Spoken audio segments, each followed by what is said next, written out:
Oke, hari ini topik kita adalah salah satu topik yang paling dihindari oleh banyak orang, termasuk para pengkhotbah juga banyak menghindari topik ini. Saya hampir kalau topik ini di persekutuan-persekutuan kampus dan di beberapa tempat, saya selalu dapat jatah untuk bawah ini, karena memang ini salah satu yang paling banyak dihindari oleh orang-orang tentang doktrin ini. Kenapa? Karena memang ini adalah doktrin yang sulit untuk dimengerti dengan logika. Itu sebabnya doktrin ini pun mustahil untuk kita pahami dengan logika. Di mahasiswa STT biasanya belajar ini 1 semester. Jadi jangan terlalu terlalu banyak harapannya hari ini Anda akan mengerti ini. Sampai hari ini pun saya nggak ngerti, jujur, dengan logika ya. Sampai hari ini pun saya nggak ngerti. Jadi dalam waktu kurang lebih 1 jam ini kita pula mencoba, makanya slide-nya terlalu banyak pula dan ada banyak lagi yang mau dijelaskan sebenarnya, tetapi apa yang dapat nanti itulah ya. Karena kalau semua juga saya jelaskan tidak mungkin, nanti bahannya boleh Anda baca-baca untuk kemudian boleh belajar. Pertama, mari kita buka dulu nats firman Tuhan ini. Boleh dibacakan bagi kita yang pertama saja ya, Ulangan 6 ayat 4 sampai dengan 5. Yang lainnya nanti silahkan Anda baca di rumah, karena kalau semua kita baca nanti nggak akan sempat yang lain-lain kita baca. Ada yang menemukan silahkan boleh membaca. Ulangan 6 ayat 4 dan 5.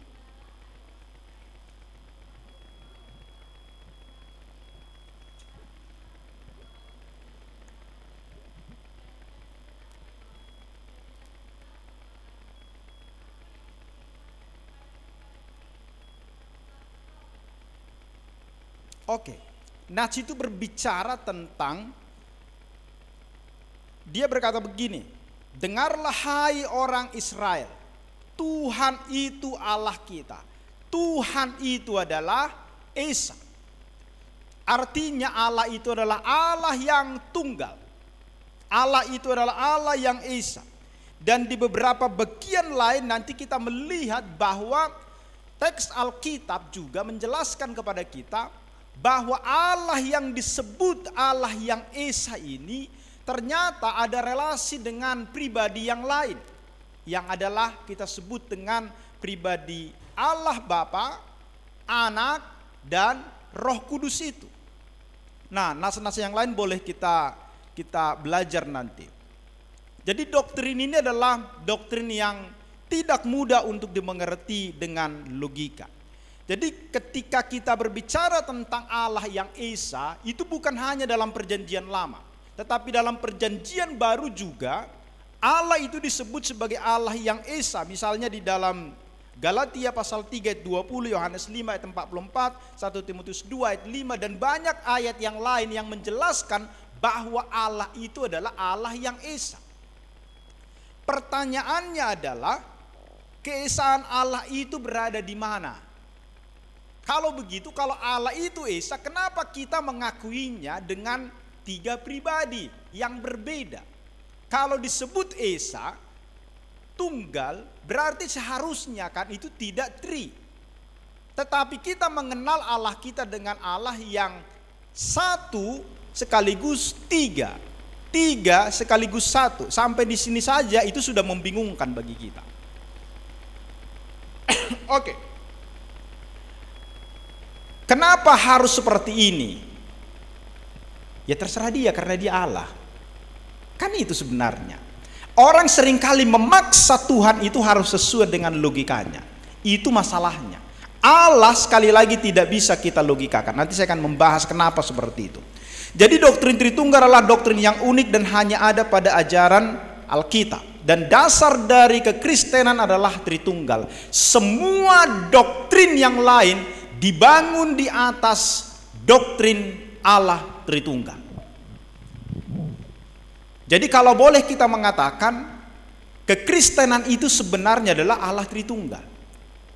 Karena ketika Allah Tritunggal runtuh, maka kekristenan tidak ada sama sekali. Makanya doktrin ini tidak boleh dihindari, harus dipahami, harus dipelajari. Jadi kita perlu belajar doktrin yang Alkitabiah supaya pengenalan kita akan Allah yang benar dan pelayanan kita juga benar. Ada banyak orang yang kacau pemahamannya tentang Allah Tritunggal. Jadi dia memaksa Tuhan itu sesuai dengan logikanya. Kita tahu misalnya saksi Jehovah misalnya. Kekacauan mereka itu di Allah Tritunggal. Mormon, apalagi Jesus Only yang hari ini berkembang sangat luar biasa. Dan itu di gereja-gereja kita sangat banyak sekali kita temukan itu nanti. Yang menganut Jesus Only. Daripada pusing mikirin Roh Kudus, mikirin Bapa, ya sudah Yesus saja. Jadi Yesus adalah Bapa, Yesus adalah Roh Kudus. Sama sesatnya itu. Saya mengutip perkataan dari Gregorius dari Sinai, tahun abad yang ke-14. Dia berkata begini, kekristenan itu dapat didefinisikan sebagai persepsi dan pemahaman yang jernih dari dua dogma. Yang pertama adalah trinitas dan dualitas. Jadi doktrin kekristenan itu, atau kekristenan itu, kita definisikan di dalam dua dogma ini atau doktrin ini. Pertama adalah trinitas, dan yang kedua adalah dualitas. Dualitas itu adalah Yesus Kristus. Jadi untuk mengetahui dan merenungkan tiga pribadi dari trinitas sebagai yang berbeda dan tak terpisahkan, yang menegaskan satu Allah. Pribadi itu tidak terpisah, tidak bercampur, dan tidak terpisahkan. Pribadi Trinitas itu berbeda tetapi tidak berpisah, dan itu adalah satu. Ini pun sudah bingung ya, karena logika kita pasti tidak akan menerima yang begini. Dan hakikat ilahi dan manusia dari itu ya, dari Kristus yang menyatu dalam pribadi tunggalnya. Jadi persoalan tentang Allah itu yang tri, dan kemudian tentang pribadi Kristus yang dua. Pribadi Yesus itu satu, tetapi dia memiliki natur dua yang berbeda. Ini sama sulitnya dua-dua ini. Kita tidak akan membahas tentang pribadi Yesus ini yang dua ini, natur Yesus yang dua ini, bukan itu yang mau kita bahas hari ini. Tapi bagaimanapun sebenarnya kita tidak akan pernah bisa lepaskan itu, karena dia merupakan satu pribadi daripada Allah Tritunggal yang Esa itu. Nah saudara-saudara, istilah Tritunggal ini sebenarnya pertama kali dilontarkan oleh Tertullianus, Bapak Gereja Afrika Utara. Jadi doktrin Tritunggal itu berasal dari Allah sebenarnya, bukan berdasarkan persepsi atau filsafat. Tapi kita harus tahu, antara gereja barat dan gereja timur pada waktu itu ada problem, ada persoalan tentang pribadi Kristus. Kenapa kemudian, kalau kita tahu begini, kalau Anda belajar dari gereja timur, misalnya gereja ortodoks timur, konsep mereka itu menekankan bahwa Allah itu adalah Allah yang menekankan tiga pribadi, sementara kalau barat, termasuk kita produksi daripada barat, gereja kita produksi barat, itu menekankan hakikat daripada Allah. Allah itu memiliki satu hakikat. Kenapa? Kita di Indonesia, kita berlawanan dengan mana? Orang Muslim. Di dalam konsep tentang kealahan. Bagi mereka itu adalah Allah yang tunggal. Maka kita pun harus memahami, harus mengerti, atau harus memiliki konsep bahwa Allah itu adalah Allah yang tunggal, yang memiliki hakikat yang satu, yang sama. Gereja timur punya persoalan yang berbeda dari barat. Jadi di barat itu persoalannya adalah mereka melawan politeisme pada masa itu, ada banyak ilah. Jadi berpotensi akhirnya menolak keesaan daripada Allah. Gereja timur pada masa itu melawan monoteisme modalis, yaitu ada satu Allah, satu pribadi, tapi banyak fungsi. Fungsinya yang berbeda. Dan ini guru-guru sekolah minggu sering mengajarkan ini di sekolah minggu, dan itu adalah hal yang salah. Misalnya contoh begini. Saya kan satu, Fernando ini satu, ya kan? Tapi ketika di rumah saya seorang bapak, ketika di kantor saya sebagai seorang dosen, ketika di gereja saya seorang penatua. Fungsinya yang berbeda. Anda tahu itu salah pengajaran itu. Dan guru-guru sekolah minggu sering memakai ilustrasi itu. Makanya nanti bagi orang-orang begini, ilustrasi apapun yang kita pakai untuk menjelaskan Tritunggal itu tidak akan pernah bisa menjelaskan Allah Tritunggal itu dengan benar. Perhatikan, setiap ilustrasi yang kita bangun tidak mungkin menggambarkan Allah yang tidak terbatas itu.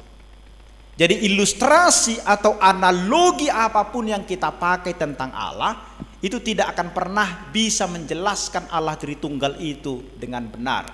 Bahkan itu justru mengkerdilkan Allah itu.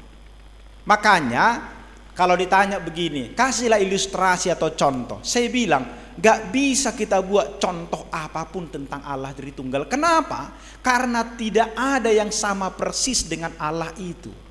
Makanya contoh apapun gak bisa kita buat. Paham maksud saya?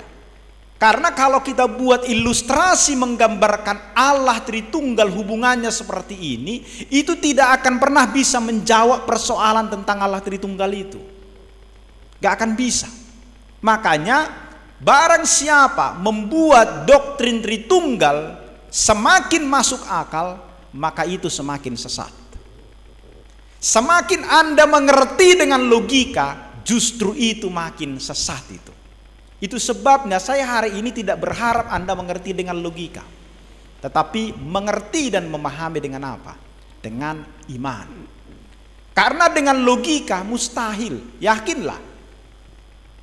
Oke. Jadi walaupun merupakan doktrin yang sulit dimengerti dan terus diperdebatkan, bukan berarti kita tidak berusaha mendalaminya dengan tujuan supaya dengan pengenalan yang benar menimbulkan rasa hormat dan taat kepada Allah, dan semata-mata bukan untuk sekedar mempertanggungjawabkannya. Jadi ketika kita belajar tentang Allah Tritunggal, maka ini akan menimbulkan penyembahan yang semakin lebih lagi kepada Dia. Karena kita sedang membahas Allah yang penuh dengan misteri. Dan ketika kemisterian itu coba untuk kita singkapkan, maka itu akan membuat kita semakin menyatakan keagungan kepada Dia. Jadi setiap doktrin yang berbicara tentang Allah, tujuannya adalah bukan hanya sekedar untuk memahami, tetapi supaya kita semakin mengagungkan Dia. Tujuannya harus itu. Apa saja pandangan-pandangan tentang Tritunggal supaya kita melihat ada persoalan-persoalan yang terjadi. Sejarah dogma gereja bab pertama diperhadapkan pada dua masalah besar, yaitu persoalan tadi saya sudah singgung ini di awal ya, yang saya kutip itu tadi, Tuhan Allah adalah Esa dan pengakuan Yesus adalah Tuhan. Makanya nanti kita perhatikan ada begitu banyak konsili-konsili yang kemudian membuat pengakuan-pengakuan iman. Pengakuan-pengakuan iman itu, lihatlah, hampir semua pengakuan iman itu akan membahas tentang dua hal, Allah Tritunggal dan Yesus Kristus. Termasuk pengakuan iman rasuli yang sering kita di gereja begini kita, padahal itu bukan doa. Ada doa itu ya. Jadi waktu di gereja nggak usah begini, tutup mata, mau pendetanya begitu suka-suka dia lah, tapi kita nggak usah. Itu bukan doa, itu pengakuan. Saya mengaku, kan apa dibilang yang paragenda itu liturgisnya, marilah kita mengakui iman kita seperti yang diikrarkan oleh orang-orang percaya di segala zaman. Maka dengan tegaplah kita begini, aku percaya kepada siapa? Allah Bapa. Dan dijelaskanlah hanya satu baris ya, kepada Allah pencipta langit dan bumi. Udah selesai. Baru masuk kepada pribadi yang kedua. Aku percaya kepada Yesus Kristus. Dijelaskan tentang pribadi Yesus di situ. Baru masuk ke pribadi Roh Kudus. Kenapa membahas Yesus panjang? Karena problem pada waktu itu tentang pribadi Yesus. Maka dibuatlah pengakuan iman pada waktu itu. Ini loh yang kami percayai, kira-kira begitu. Supaya apa? Menangkal ajaran-ajaran sesat pada masa itu yang menolak keilahian daripada Yesus. Anda tahu Arianisme itu? Arianisme itu adalah salah satu yang disebut bidat yang menolak tentang kealahan daripada Yesus. Pada waktu itu gereja berkata begini, bahwa Yesus adalah Allah. Seorang Arius berkata begini, Yesus itu serupa dengan Allah, tetapi bukan Allah. Itu dianggap sebagai pengajar sesat pada masa itu, dianggap bidat dia. Dan itu yang diteruskan oleh saksi Jehovah pada masa sekarang ini. Bagi mereka Yesus itu serupa dengan Allah, tetapi bukan Allah. Mirip dengan Allah, tapi bukan Allah. Itu adalah kelemahan daripada saksi Jehovah. Karena itu gereja berusaha menghindari dari bahaya mempertahankan keesaan Allah dengan melepaskan ketritunggalannya. Dan hal ini menekankan pada ajaran bahwa Allah adalah Esa, sehingga sebutan Bapa, Anak dan Roh seolah-olah dipandang sebagai sifat-sifat Allah saja, yang tadi saya sudah sebutkan itu. Jadi Yesus itu merupakan, walaupun tidak pernah disebut begini ya, Allah Bapa, Allah Yesus, Allah Roh Kudus. Sebenarnya Alkitab tidak pernah menyebutkan itu. Yesus itu disebut anak Allah, bukan Allah Yesus. Karena seolah-olah kalau kita buat begitu nanti ada 3 Allah. Hati-hati ketika menyebutkan itu. Walaupun di dalam konsep kita itu adalah itu kan hanya kata-kata saja, nggak bisa. Arius itu tadi itu hanya menyebutkan Yesus itu mirip dengan Allah. Itu sudah salah, dianggap bidat pada waktu itu. Dan kalau dalam bahasa Yunani itu hanya satu kata yang ditambahkannya. Ada ditambahkan, dalam bahasa Latin hanya satu kata, satu huruf ditambahkannya. Ada huruf I. Dan itu mau membuat bahwa Yesus itu tidak sama dengan Allah. Dan dia sudah dianggap bidat di sepanjang zaman. Kedua, menghindari dari bahaya, mempertahankan ketritunggalan Allah yang melepaskan keesaannya. Jadi konsep ini menekankan pada perbedaan antara Bapa, Anak dan Roh, sehingga ketiganya berdiri sendiri tanpa ada keesaan. Jadi tidak bisa dilepaskan dari keesaannya. Jadi ketritunggalan kita harus memegang keesaan. Ketika kita berbicara keesaan, kita tidak boleh melepaskan ketritunggalan. Karena itu adalah satu bagian daripada diri Allah itu sendiri. Jadi kedua sikap gereja ini mempengaruhi konsep para teolog, melahirkan beberapa pandangan. Misalnya Praxeas abad ketiga di Roma. Dia berkata bahwa Tuhan Allah adalah roh. Dan sebagai roh, Tuhan Allah disebut Bapa. Dan yang menjadi daging disebut anak. Dalam diri Yesus berdiam Bapa sebagai roh dan anak sebagai daging. Dan dalam Kristus, Bapa dan anak adalah satu. Benar nggak ini? Perkataan ini seolah-olah itu benar, tapi sebenarnya enggak. Karena dalam Kristus Bapa dan anak adalah satu. Bapa dan anak itu berbeda. Walaupun Yesus berkata, aku di dalam Bapa, Bapa di dalam aku, tetapi Bapa dan Yesus itu berbeda. Itu tidak sama, itu pribadi yang berbeda. Hakikatnya adalah Allah.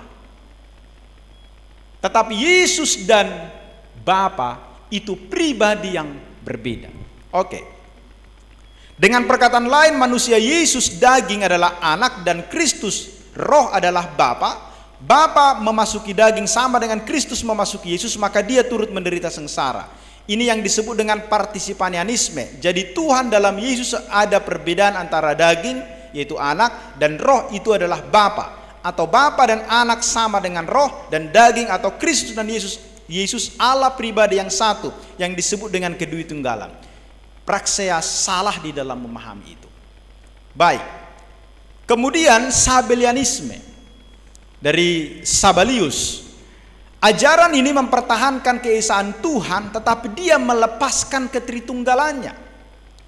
Dia menyebutkan bahwa Tuhan Allah Esa, maka sebutan Bapa, Anak dan Roh itu adalah modalitas, fungsi atau cara penampakan diri Allah sebagai Bapa pada penciptaan alam semesta. Makanya sering disebutkan begini, Bapa adalah pencipta, Yesus adalah yang menyelamatkan, Roh Kudus yang membaharui. Benar enggak itu? Hah? Kalau berhenti sampai di situ itu salah. Tetapi begini, Bapa adalah pencipta yang bersama-sama dengan Yesus dan Roh Kudus.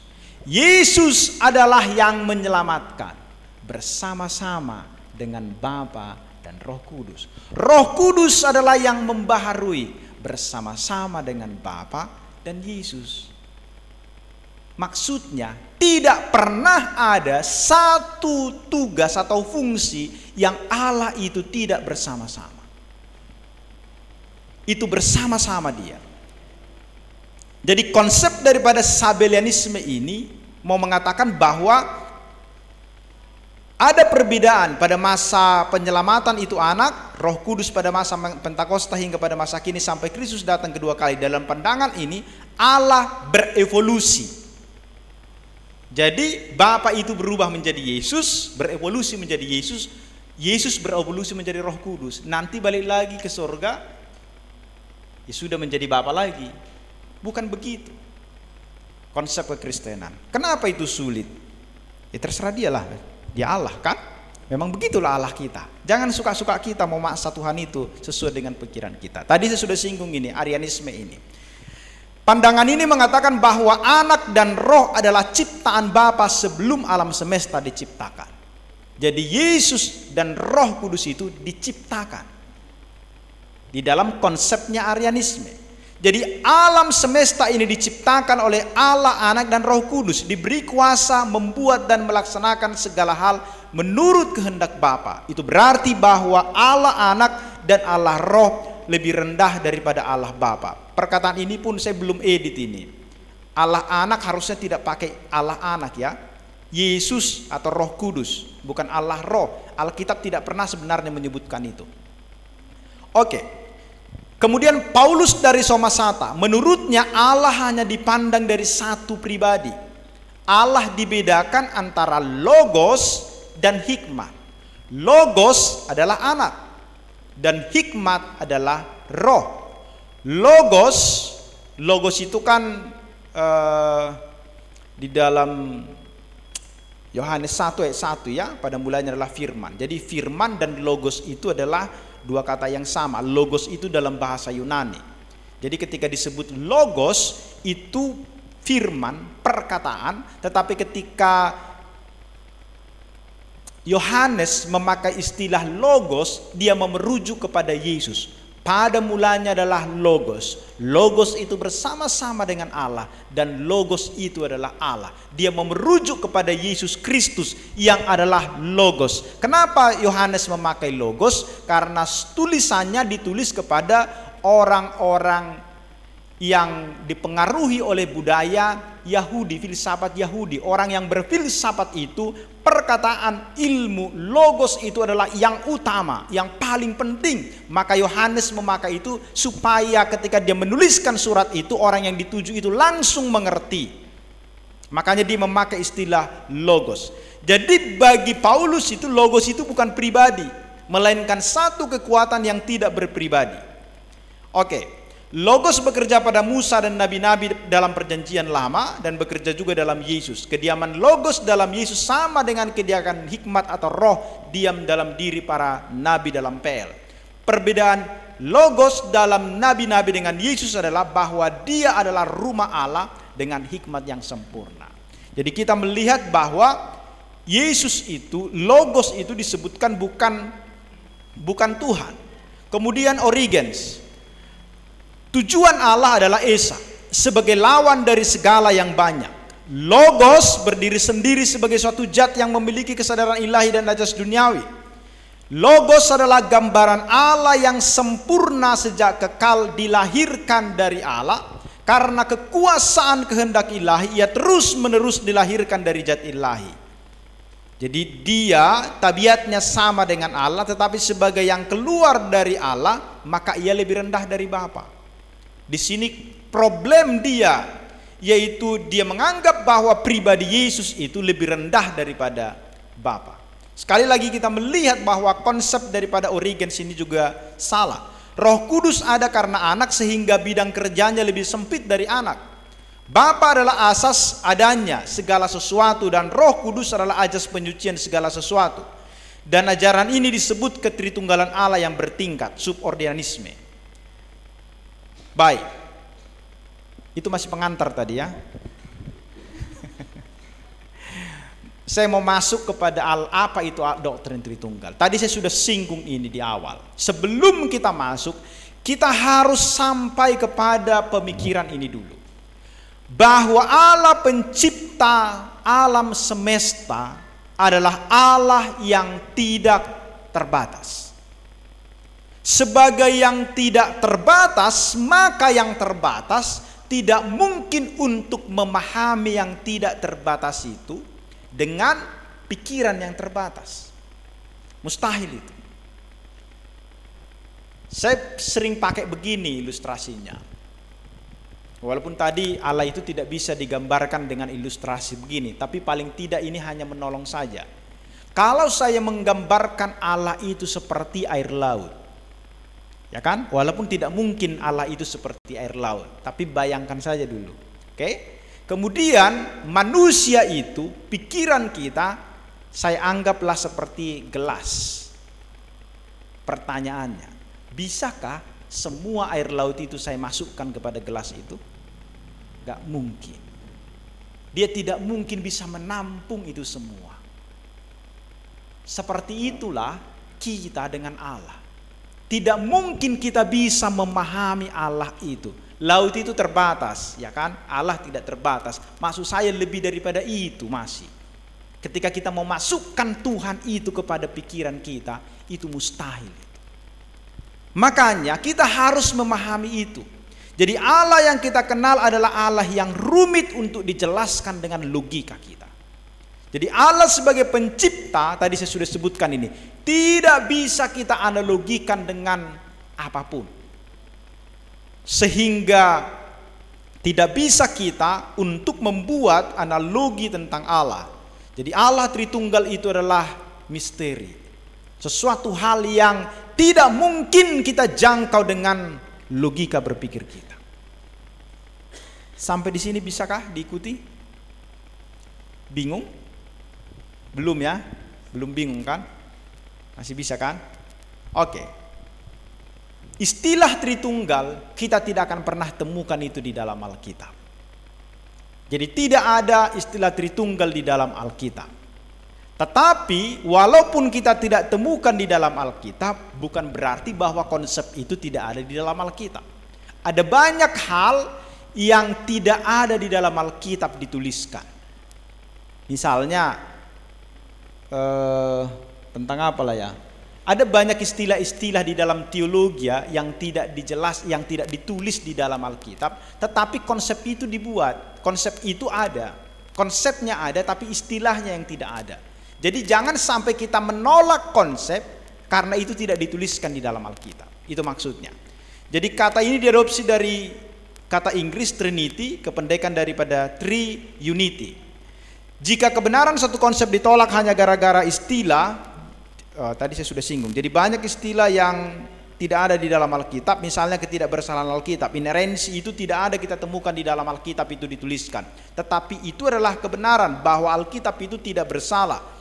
Kita perlu memahami bahwa istilah hanya cara untuk menjelaskan konsep secara ringkas. Jadi kata Tritunggal itu dari kata Latin Trinitas yang terdiri dari dua kata. Kata tres yang artinya tiga, kata unus yang berarti esa, tunggal atau satu. Jadi Tritunggal artinya 31. 31 apa? Atau apa yang 31? Jadi secara sederhana istilah Tritunggal dapat didefinisikan 3 pribadi ilahi yang kita sebut di dalam istilahnya hipostasis dalam satu hakikat, yaitu ousianya. Ousianya, hakikatnya satu, tapi pribadinya 3. Itu yang kita kenal dengan Bapa, Anak, dan Roh Kudus. Dan kemudian di dalam pengakuan iman Konstantinopel, kemudian lebih baku dikatakan begini, kami percaya bahwa ada satu hakikat dari Bapa, Anak, dan Roh Kudus dalam 3 kepribadian yang sempurna atau 3 pribadi yang sempurna. Penekanan pada rumusan ini sebenarnya lebih terletak pada kesatuan dan kesamaan daripada hakikat yang dimiliki oleh ketiga pribadi dalam Tritunggal itu sendiri. Jadi hakikatnya 1, pribadinya 3.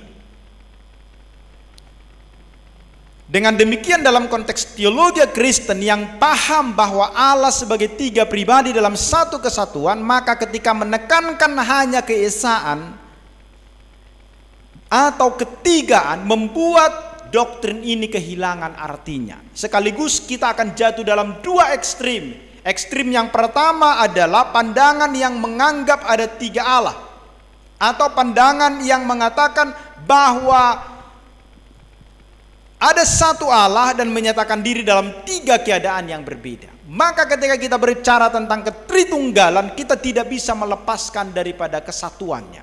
Ketika kita berbicara tentang keesaan hakikatnya itu, kita tidak akan pernah bisa melepaskan daripada ketritunggalannya. Itu satu paket itu. Jadi pengertian yang benar adalah pengertian yang mampu mengakomodasi kedua konsep ini. Ketigaan dan keesaan, atau dengan kata lain mampu menyeimbangkan antara keesaan, ketunggalan, dan ketigaan Allah. Jadi kalau ditanyakan, Allah orang Kristen itu adalah Allah yang bagaimana? Allah yang tunggal sekaligus 3. 3 sekaligus 1. Jadi kita tidak bisa bilang Allahnya orang Kristen 1 apa 3. 1 atau 3. Tadi baru saya sebutkan dong, Allah kita 3 atau 1.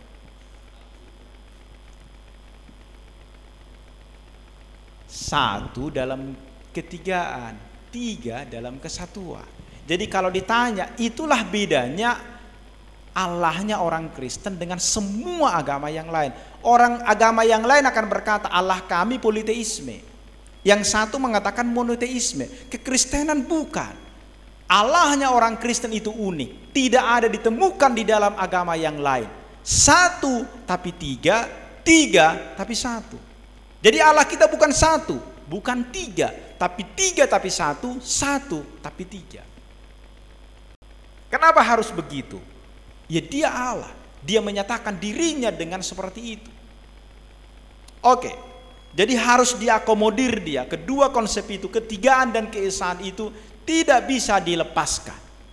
Jadi kita menganut Allah yang dianggap aneh oleh orang lain.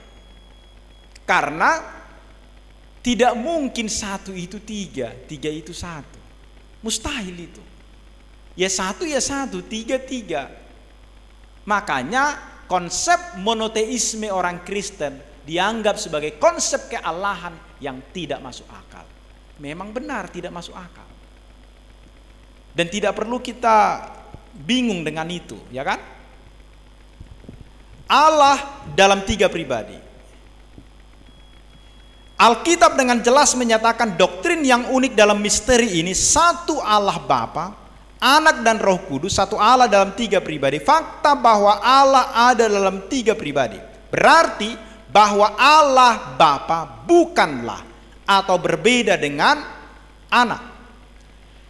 Allah Bapa bukanlah Roh, Allah Roh, dan Allah Roh bukanlah juga Allah Anak. Itu adalah pribadi yang berbeda. Makanya ketika kita melihat tadi saya sudah singgung itu dalam Yohanes 1 ayat 1 sampai dengan 2 jelas membedakan Bapa dengan Anak. Firman atau Logos dan Allah itu adalah dibedakan. Di mana kata firman itu merujuk kepada pribadi Kristus. Kita bisa lihat itu dari 9 sampai dengan 18-nya. Yesus berbicara kepada Allah tentang kemuliaannya dalam Yohanes 17 ayat 24, dan Yesus menarik orang datang kepada Bapa. Itu menunjukkan bahwa Yesus berbeda dengan Bapa. Bapa yang bukan Roh Kudus dan bukan Yesus berkali-kali dinyatakan dalam Alkitab. Misalnya ketika dalam pengutusan Roh Kudus, tetapi penghibur yaitu Roh Kudus yang akan diutus oleh Bapa dalam namaku, dialah yang akan mengajarkan segala sesuatu kepadamu dan akan mengingatkan kamu akan semua yang telah kukatakan kepadamu. Roh Kudus berdoa bagi kita pada Allah. Dalam pengutusan murid juga, Yesus juga mengutus Roh. Itu artinya ketiga pribadi itu adalah pribadi yang berbeda. Kemudian tugas atau pekerjaan Roh Kudus sebagai pribadi yang berbeda dengan Bapa dan Anak. Misalnya, Roh Kudus itu disebut mengajar, bersaksi, mengetahui pikiran Allah, melarang atau memerintahkan sesuatu untuk dikerjakan. Kemudian Roh Kudus bisa berduka, didukakan oleh orang-orang yang berdosa. Yang ketiga, setiap pribadi adalah Allah. Allah Bapa sesungguhnya adalah Allah. Sepanjang perjanjian lama, dari penciptaan dan juga perjanjian baru, jelas membuktikan bahwa Allah Bapa adalah Allah. Kita bisa lihat ayat-ayat itu. Itu tidak bisa kita sangkal. Kemudian Yesus adalah Allah. Itu adalah teks-teks yang sudah saya munculkan di sana supaya kita lihat bahwa Alkitab mengatakan bahwa Yesus itu adalah Allah. Walaupun pernah serangan kepada Yesus itu kan sering dibuat begini. Yesus tidak pernah berkata, aku adalah Allah maka sembahlah aku. Memang Yesus tidak pernah mengatakan itu secara verbal, langsung dikatakannya. Tidak pernah. Tetapi sebutan-sebutan terhadap Yesus itu menunjukkan bahwa Yesus adalah Allah. Dan ketika orang buta itu, di dalam Yohanes pasal berapa ya, yang pernah kita belajar PA di KPPM, ketika orang buta itu disembuhkan matanya, dicelikan, maka dia datang. Orang buta itu berkata, Yesus berkata, apakah engkau mengenal siapa itu anak manusia? Maka orang buta itu berkata kepada Yesus, siapakah dia supaya saya datang menyembah dia? Akulah dia yang berkata-kata dengan engkau. Maka orang buta itu menyembahnya. Kalau Yesus bukan Tuhan, maka Yesus akan bilang, jangan sembah aku, sembahlah Allah. Tapi Yesus menerima penyembahan daripada orang itu. Itu menunjukkan bahwa Yesus adalah Allah. Roh Kudus adalah Allah. Dan ada banyak lagi ayat-ayat di dalam Alkitab yang menunjukkan kealahan daripada Roh Kudus, kealahan daripada Yesus. Kalau Allah Bapa itu memang hampir tidak dipersoalkan kealahannya. Itu sebabnya kan di dalam pengakuan iman rasuli itu ketika membahas tentang Allah Bapa tidak banyak. Karena tidak ada persoalan tentang Allah Bapa, tidak ada yang mengganggu itu. Tetapi tentang Yesus dan Roh Kudus itu banyak persoalan-persoalan yang dibahas tentang itu. Maka nanti kalau Anda membaca pengakuan iman Athanasius, pengakuan iman Salsedonia, pengakuan iman Nisea dan pengakuan-pengakuan iman yang lain, pokok-pokok persoalannya adalah tentang ketiga pribadi daripada Allah Tritunggal itu. Baik. Hanya ada satu Allah. Kitab suci dengan jelas mengatakan bahwa ada satu dan hanya satu Allah. Artinya hanya ada satu hakikat Allah. Hakikatnya hanya satu. Tiga pribadi tetapi satu Allah. Tiga pribadi bukan berarti tiga Allah. Ingat. Jadi tidak boleh kita berkata bahwa istilah-istilah tadi itu, saya pun masih terjebak juga beberapa tadi kata-kata itu. Harusnya tidak boleh Allah Anak, Allah Roh Kudus. Tapi kita sebutkan Allah Bapa, Yesus dan Roh Kudus. Jadi kata Allah itu satu saja di depan. Paham maksudnya? Bukan maksudnya hanya Bapa itu Allah, bukan. Tetapi satu saja di depan Allah itu supaya tidak terjebak di dalam pengertian bahwa ada tiga Allah. Paham maksudnya ya? Jadi Allah Bapa, Anak dan Roh Kudus. Jadi kalau kita pakai istilah Allah Bapa, Allah Anak, Allah Roh Kudus, seolah-olah Allah itu ada tiga. Allah itu satu, Allah Bapa, Anak dan Roh Kudus. Maksudnya tetap Yesus adalah Allah, Roh Kudus adalah Allah. Oke. Jadi dengan jelas di dalam Ulangan tadi kita sudah baca, dengarlah hai orang Israel, Tuhan itu Allah kita, Allah itu Esa. Jadi hal yang sama juga diulangi Salomo dalam Keluaran 20. Dia berdoa agar seluruh manusia di bumi mengenal bahwa Tuhan bahwa dia mengatakan bahwa Allah adalah satu-satunya, dialah satu-satunya Allah. Pernyataan keesaan Allah tujuannya agar manusia tidak jatuh dalam politeisme, sehingga perlu konsep monoteisme ditegakkan lebih dahulu. Allah sendiri mengikrarkan, akulah Tuhan, tidak ada yang lain kecuali aku. Maksudnya begini, kenapa itu harus ditegakkan? Pada masa itu ada konsep-konsep tentang banyak Allah, sehingga perlu ditegakkan bahwa Allah itu Esa. Supaya ketika orang Israel paham, oh Allah itu Esa, orang Israel memahami bahwa Allah itu Esa. Yang membedakan dari konsep kealahan yang lain pada masa itu, ada banyak Allah, ada banyak dewa-dewa, sehingga perlu ditekankan bahwa Allah itu Esa. Akulah Tuhan, tidak ada yang lain kecuali aku. Kalau di kitab suci agama yang lain pun kan disebutkan itu kan, tidak ada Tuhan melainkan Allah. Konsepnya itu sama dengan ini. Akulah Tuhan, tidak ada yang lain kecuali aku. Jadi di sini mau menegaskan bahwa Dia adalah Allah yang Esa untuk menentang supaya umat pada masa itu tidak jatuh kepada politeisme. Jadi keesaan itu perlu ditegakkan terlebih dahulu. Makanya nanti di dalam konsep Barat pun seperti itu. Mereka menegakkan hakikat daripada Allah itu dulu, keesaannya itu. Tapi kalau di timur berbeda. Mereka menegakkan ketiga pribadi itu, baru bicara tentang hakikatnya. Jadi problemnya Barat dan Timur itu berbeda.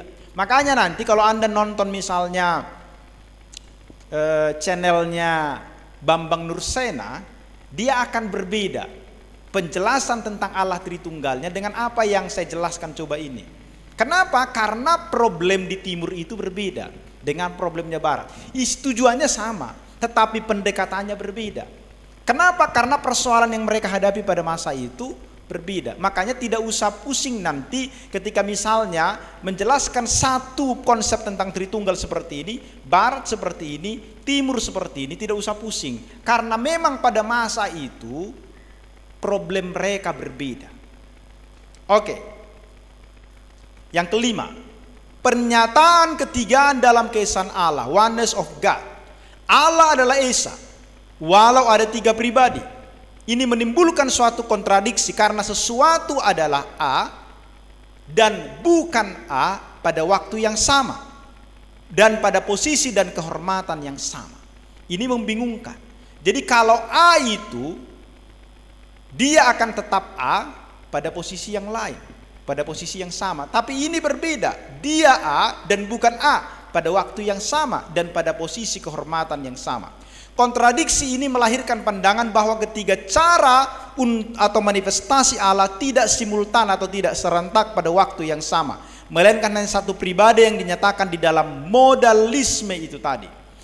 Pada pihak lain, Ortodoks berkata bahwa Allah adalah tiga pribadi pada setiap waktu. Jadi perhatikan tadi problemnya Barat dengan Timur itu ada di situ. Jadi Tritunggal adalah keesaan dalam ketigaan. Tiga pribadi dalam satu Allah atau dalam satu esensi diri Allah dan tiga pribadi. Ada tiga pribadi yang punya satu substansi atau sifat dasar yang sama-sama Allah. Satu Allah bukan tiga, ada tiga pribadi bukan satu. Jadi dalam kesatuan atau oneness God itu ada ketigaan yang tidak meniadakan keesaan. Jadi keesaannya itu tidak ditiadakan di dalam ketigaannya. Kata tunggal oneness sebenarnya bukanlah satu bentuk materi duniawi, juga bukan satu bentuk yang dapat dilihat oleh mata jasmani dan diukur oleh ukuran dalam dunia ini. Kalau kita sebutkan Allah itu adalah satu, itu bukan seperti konsep di dalam materi ketika kita berbicara tentang materi. Esa hanya satu sebutan yang menyatakan kesatuan dari Allah yang beroknum tiga. Allah yang tidak terbatas itu tetap satu. Karena kalau kita sebutkan nanti, yang mana Bapa? Mana bisa kita bilang yang inilah Bapa? Nggak bisa. Yang inilah Roh Kudus, nggak bisa. Karena mereka itu tidak terbatas. Yesus bisa kita sebutkan karena dia pernah menjadi manusia. Tapi Bapa dan Roh Kudus tidak bisa. Bagaimana? Sudah ada yang mulai mengantuk. Sudah ada yang mulai tidak konsentrasi. Dilanjutkannya ini? Ayo, silakan konsentrasi dulu ke sini. Supaya ini adalah salah satu doktrin yang paling sulit, tetapi semua doktrin kekristenan dibangun di sini. Jadi kalau konsep kita tentang Allah ini tidak benar, maka kita akan mudah diombang-ambingkan. Ketika datang nanti si Maisaro yang cantik jelita atau si Abdullah yang ganteng, langsung kita tinggalkan. Ketika kita nggak paham dengan ini, pahamnya kalian maksud saya? Oke, jadi jika demikian, bagaimanakah hal posisi pengetahuan dan kuasa? Yesus anak Allah dilahirkan oleh Bapa di dalam kekekalan. Kekekalan itu kapan? Dilahirkan bagaimana?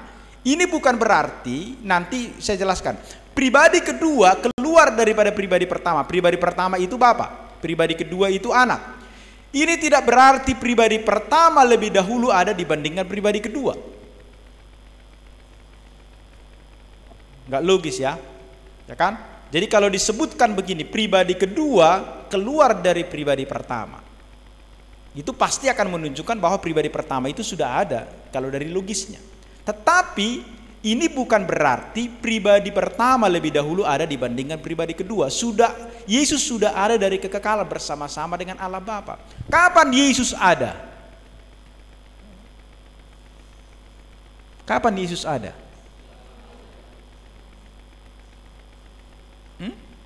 Kapan itu? Sebelum dunia diciptakan itu kan berarti ada waktunya.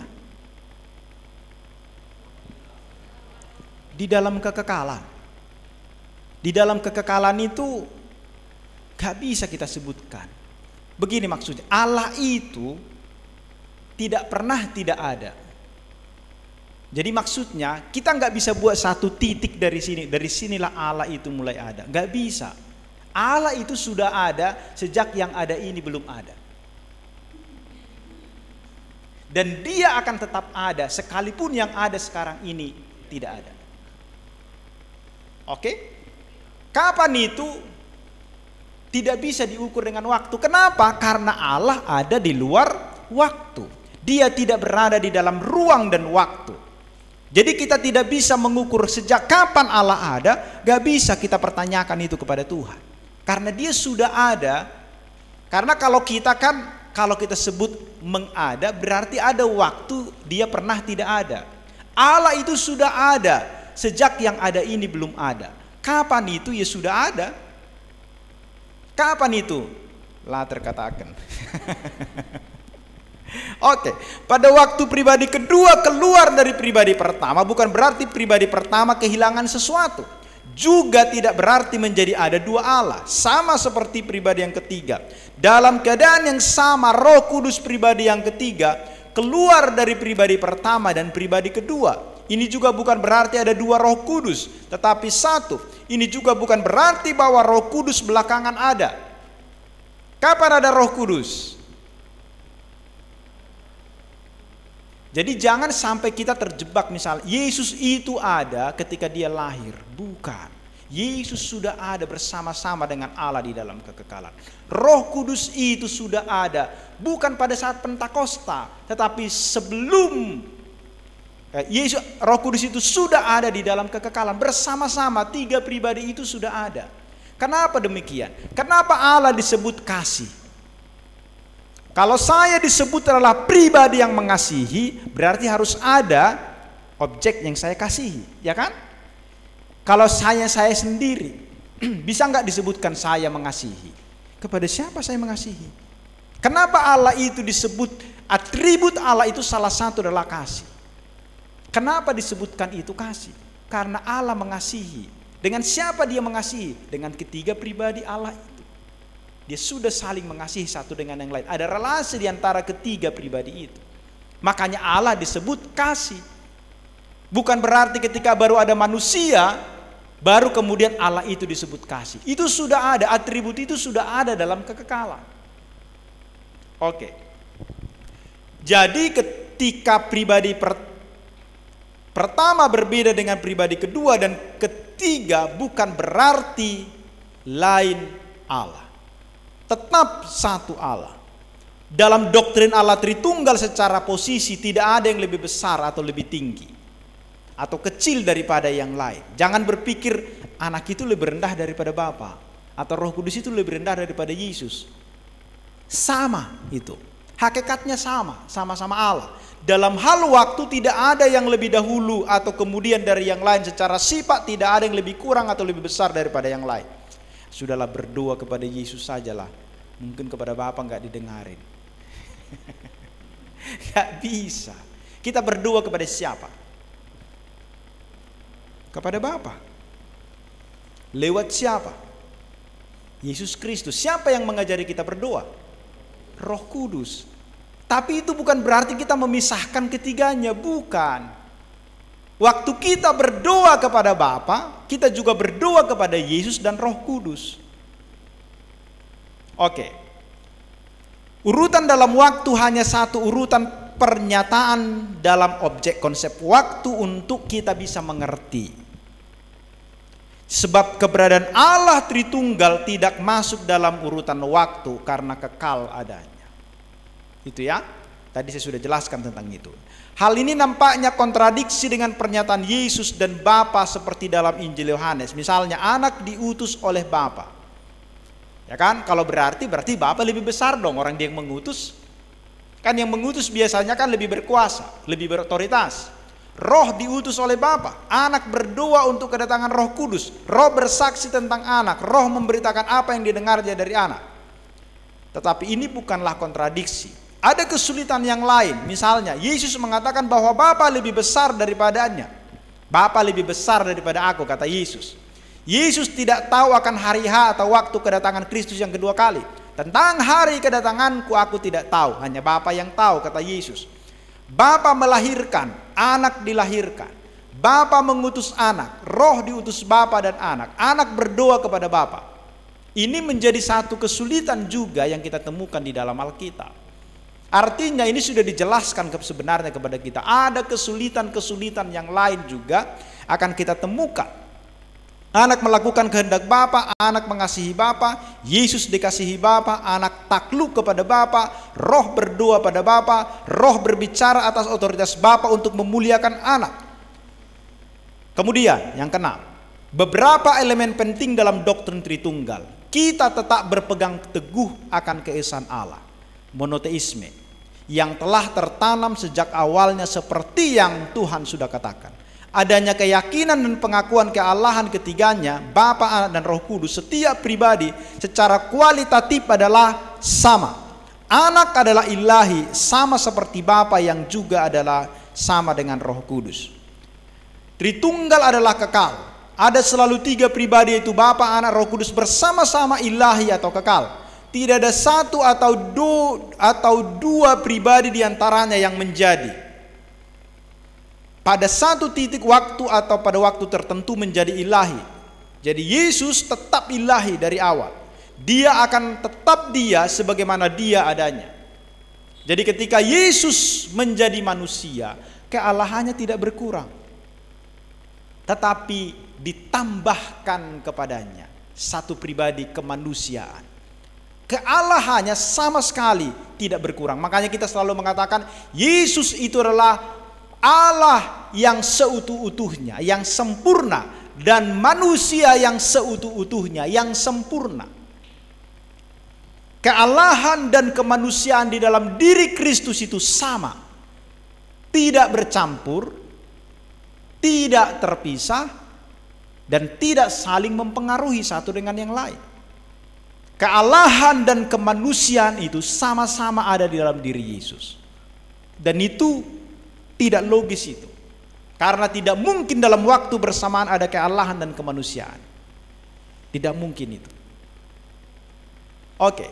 Tetapi apa yang tidak mungkin bagi manusia itu mungkin bagi Allah. Posisi anak manusia dalam tubuh jasmani dibatasi dan dalam kedudukan sebagai anak manusia. Yesus secara aktif merendahkan dirinya.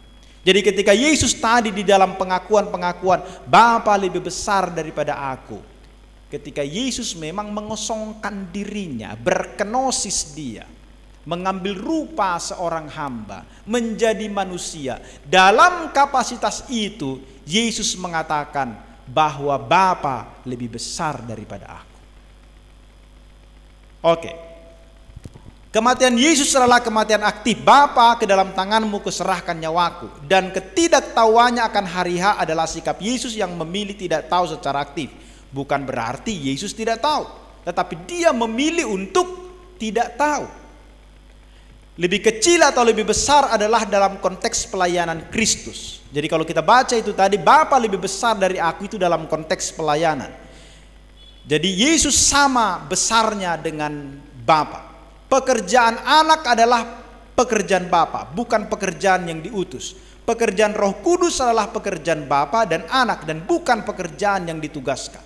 Jadi Bapa, anak, dan Roh Kudus sama di dalam pekerjaannya. Fungsi salah satu diantaranya mungkin pada waktu tertentu, pada satu atau dua pribadi, akan tetapi itu tidak berarti bahwa dia inferior dalam esensi. Jadi hanya memiliki satu fungsi khusus yang unik pada dirinya sendiri. Dalam inkarnasi Allah, anak tidak lebih rendah daripada Bapa, tetapi anak melakukan fungsi subordinasi pada pelayanan anak sesuai kehendak Bapa, dan itu tidak berarti bahwa Roh Kudus lebih rendah daripada Bapa dan anak.